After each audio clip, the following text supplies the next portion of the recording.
Shalom. You're watching the 6th Annual International Temple Mount Awareness Day. Yitzchak, some of the other questions that we've been receiving, very popular questions asked by quite a number of people. For example, people don't understand, well, let's say that there's a problem right now with the rebuilding of the Holy Temple in its proper location. Why can't you start with the Tabernacle? Don't you have any plans to maybe first rebuild the Tabernacle and then rebuild the Holy Temple? Another issue that people are asking that we clarify is a story that was reported very widely in the press, internationally, that the Temple Institute has completed building the sacrificial altar, the outer altar for the Holy Temple. We'd like to also address the issue of the altar. And finally, another question that I'd like to answer in this segment is regarding the progress that we're making towards locating a fit, kosher candidate for the requirement of the red heifer. The red heifer is very, very important prerequisite to everything that we're discussing, because in order to actually be able to rebuild the Holy Temple, we need the ashes of the red heifer to restore purity. And in a way, all three of those issues are actually related. So, without any further ado, Rabbi, this question is asked by Gareth, and it's precisely what you mentioned. Given that the tabernacle was the original dwelling of God in the desert wanderings of Israel up to the time of Solomon, is it actually necessary to build a temple first? Will the tabernacle precede the third temple? Logical question. And especially considering the fact that we've just concluded the book of Exodus, which was so taken up with the details of the tabernacle, one would think that the tabernacle remains preeminent in the consciousness of the nation of Israel and in the consciousness of God. Why spend so much time in Torah, which is eternal and for all time, on something that was only temporary? And after all, and I always say the tabernacle / temple, because in history the tabernacle developed and became the Holy Temple. It was the same format, but it was increased exponentially space-wise, but it's the same commandment. In fact, in Exodus 25:8, when the mitzvah is first given, God says, "Va'asuli mikdash v'shachanti b'tocham." They shall make for me a mikdash, a sanctuary, and I will dwell amongst them. And the word there is mikdash, not mishkan, which means the tabernacle. And I'll just raise the ante and make the question even stronger by pointing out that actually, according to tradition and first-hand knowledge, if I may say so, we actually know where the original pieces of the tabernacle are. They're located here in Jerusalem. So indeed, why don't we first build the tabernacle? Yitzchak. You're asking me the question, Rabbi? Yeah. Well, as far as I know, from the moment that Samuel and King David determined that the location that God had specified or that had alluded to in the book of Deuteronomy, the place that I will choose, the place that I will show you, is the precise location of that is Mount Moriah in Jerusalem, which at the time was a threshing floor owned by one Arvona, who was a Jebusite. Right. So the idea is that from the time that Mount Moriah was clarified and established through David and Samuel, that this indeed is the place that I will choose, the place that I will show you, the place that was actually determined from the very beginning of time, even pre-creation, according to the sages. This is the place that God, as it were, thought of before creating the world. So everything regarding the tabernacle really did become, in a way, only ancient history, because this new halachic reality was created. For example, now a Jew is obligated to build an altar and bring an offering only in that one place, meaning that we are not allowed, we are actually disallowed from building an altar and bringing an offering anywhere else in the world other than the very specific location of the altar on Mount Moriah. So the tabernacle, we learn a lot from it. There's a tremendous amount of detail. There is a tremendous amount of precedent and really life lessons in every detail of the tabernacle, but it's not going to be reinstituted. Rather, we are supposed to be striving towards the rebuilding of the temple at that place where the temple already stood. And just to give a little PS on that, because we've just come again from the book of Exodus, and we really, I think we delved into it very, very deeply in our weekly lessons. And And the way that we would like to understand the kind of the question as to why the Torah does spend so much time on the tabernacle, the way that I look at it, and I think this works for me, is that, think about what they went through. Think about what the people of Israel went through in the desert. God gives them this commandment. He says it's now. Wait, it's before you come into the land. It's before you establish the land according to the tribes. I want to be with you now. I want you to be bringing me into the world now. So here you go. Ready, set, go. You're in the desert. Very harsh conditions, very sparse, very difficult working conditions. And yet they did it. And this is the beauty of the commandment of the tabernacle, and for example, take for example the Ark of the Covenant, which represented the Shekhinah itself speaking to Moshe from between the Kruvim. I mean, this is like something above time and space, and yet the children of Israel created it themselves, and then God steps in and He does the rest. So they built the tabernacle with what they had, with what they brought out of Egypt. There in the desert, picture it setting up a workbench and putting on an apron and tools, and there in the desert, but they built it. So what that means to me is, and I think this is one of the major lessons of why the Torah spends so much time in the book of Exodus on the tabernacle, even though we won't be rebuilding it. The lesson is, you know what? There's no excuses. Because if we were able to build it then, under those circumstances, then we could build it now in Jerusalem as well, because there really is no excuse. I would like to add also, Rabbi, that it certainly emphasizes the urgency on God's part of building the tabernacle, of building a dwelling place for God on earth. God wanted it done even before they entered the land, and even before God showed them the place in Jerusalem, which would be the eventual permanent and eternal resting place of God's presence on earth. And people say, why are you guys so obsessed with the building of the temple? Well, I'm sorry, but it looks like God is very, very obsessed with it. It's God's obsession, not ours. Secondly, I think it's a very eternal lesson that those very articles and material gifts that Israel brought out of Egypt, that they were given by the Egyptians when God granted grace in the eyes of the Egyptians for Israel, and they left with all these possessions. The lesson is, all the possessions, everything you have in this world today, it's not for you, and it doesn't belong to you. It belongs to me, and it's for me, and it's for serving me. And I think those are two extremely valuable lessons from the near obsession of the tabernacle in the book of Exodus that speak to us today. Are you self-effacing enough to admit that everything that you have is really mine anyway, and are you willing to step aside and give it back to me, give something back to me? And this leads us to our next question. Am I correct? Which is the status of the altar. Exactly. Okay. We actually did post a clarification last week on our Facebook page, because we're getting so many questions concerning an article that originated in Hebrew and was translated into English and then made its way around the world, because apparently there's a lot of excitement about the altar, the Mizbeach in Hebrew. And specifically, Diane asks us, when you get a moment, could you please provide the status of building the altar? There have been several articles stating that the altar has been completed. And TJ asks, is it true that the altar of the Lord has been reconstructed at the Temple Institute? I am reading reports that it has happened. Yes, it has happened. And here again, this is actually something that we actually mentioned and posted and actually spoke a great deal about months ago.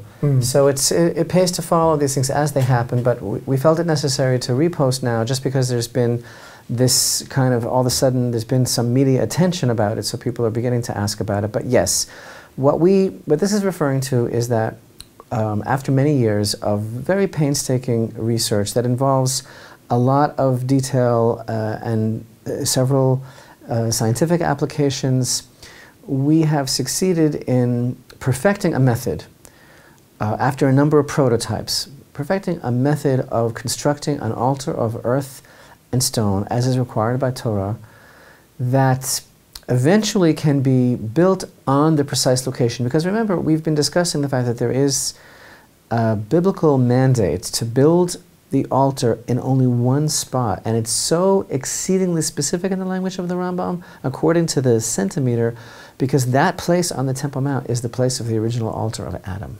And it's extremely spiritually significant. So the question is, how do we build an altar? You know, it's an art. I call it a lost Jewish art. What does it mean to build an altar of stone and earth? The stones, for example, are not to be touched by metal. They have to be fit together without using cement. There is a whole concept of how this is to be done, and this is the altar that God tells us to erect for Him on that spot.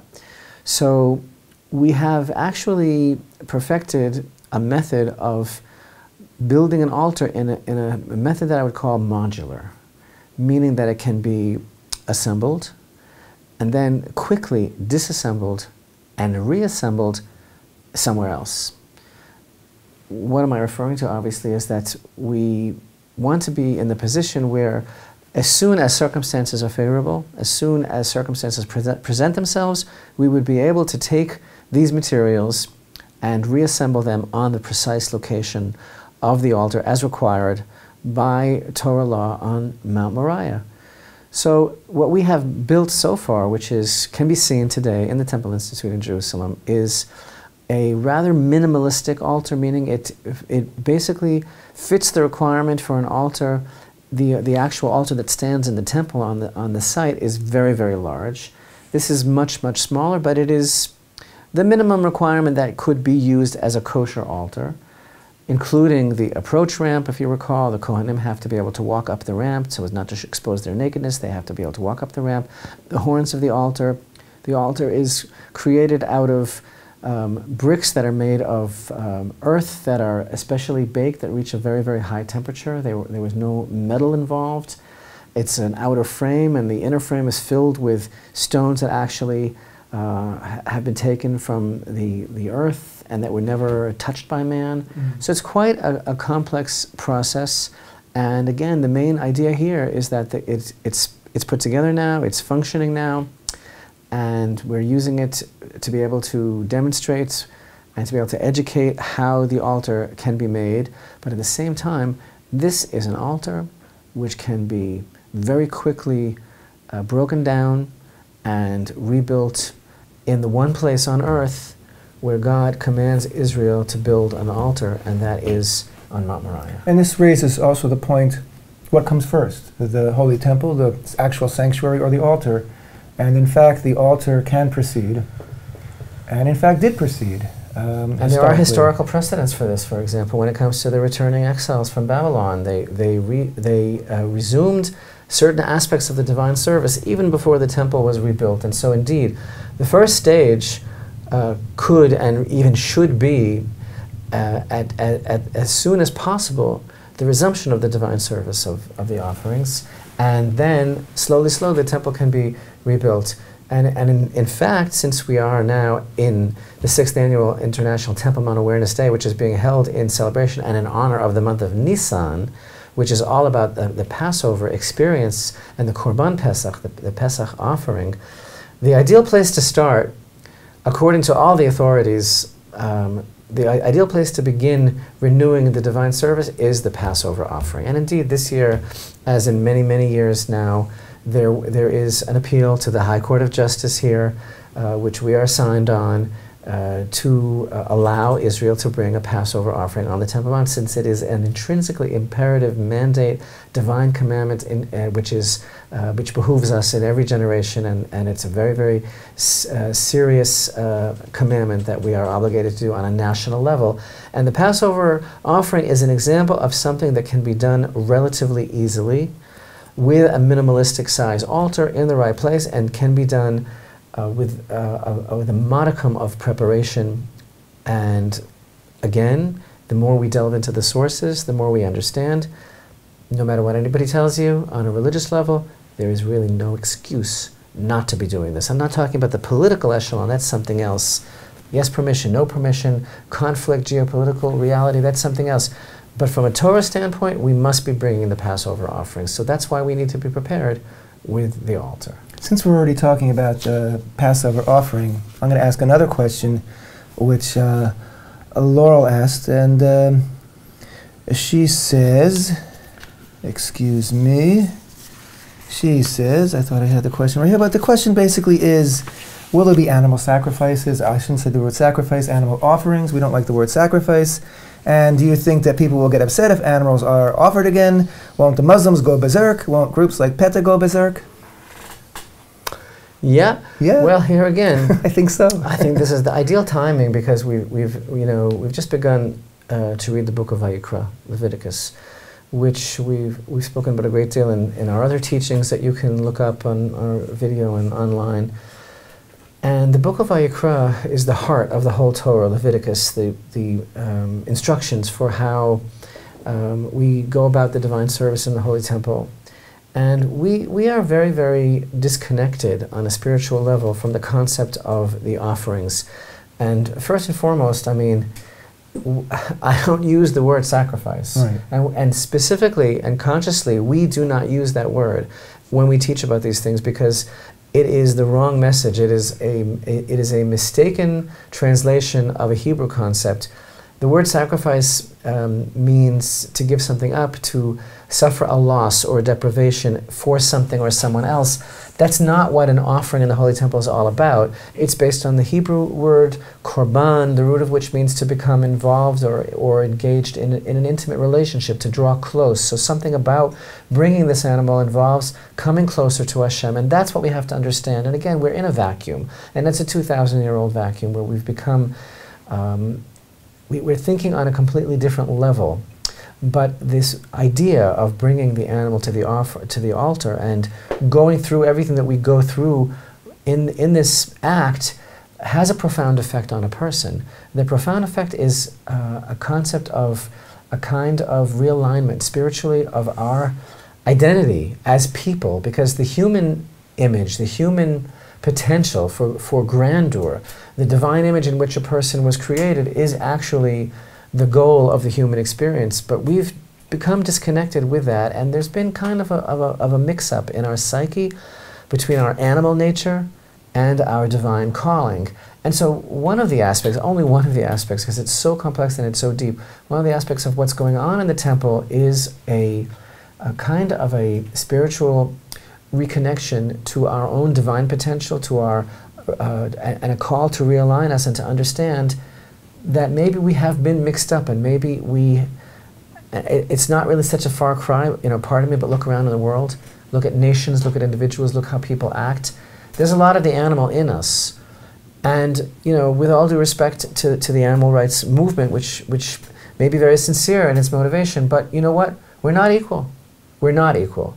Man is the crown of God's creation, and everything in this world is designed to allow us, even for a fleeting moment, to understand who we are, to understand that there's a God in the world, that that's the most precious thing in the world to know, and to utilize everything that God has created in order for us to draw closer to Him. And in so doing, are the animals, innocent animals, suffering? Actually, the Torah teaches that this is a way of elevating all of creation together towards one heartbeat of a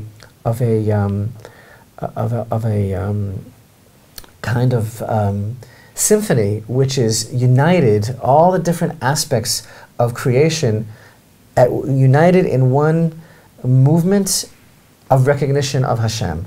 So the subject is complex. Will there be protests, and will there be a lot of opposition and misunderstanding? There already is. I'm sure that there will be. But this is kind of an indication, again, of the spiritual flux that we're in, and again, a goal that we have, an important goal of the Temple Institute is education and understanding of this area of Torah knowledge. What you're basically saying, Rabbi, is that the process of the offering sensitizes a person to the life force that's within us and within the animal as well, and as opposed to animals for fur or for food, this is an animal for a holy, sacred purpose, and not for just our own lust after meat. And that's part of this whole misconception that people have, this idea of the temple as being some sort of slaughterhouse where there's just a tremendous amount of killing, which, by the way, is the description of the world today without the Holy Temple, because the prophets of Israel promise us that all of these forces are rectified and that the temple is the place of peace. But the idea is, yes, that as opposed to that imagery, the Holy Temple is the place where the divinity and the sacred aspect of life is really most emphasized, and the experience is designed to sensitize a human being towards the value of all life. You're listening to the 6th International Temple Mount Awareness Day broadcast, and we have more questions that we're going to be dealing with soon. We appreciate your interest and your support, and if you want to participate in all that we're talking about and moving things forward, you can visit our website, templeinstitute.org. You're welcome to make a donation. There's many options in the donation page, and we appreciate your efforts and your support and your encouragement so that together we can carry on and move forward to the building of the Holy Temple.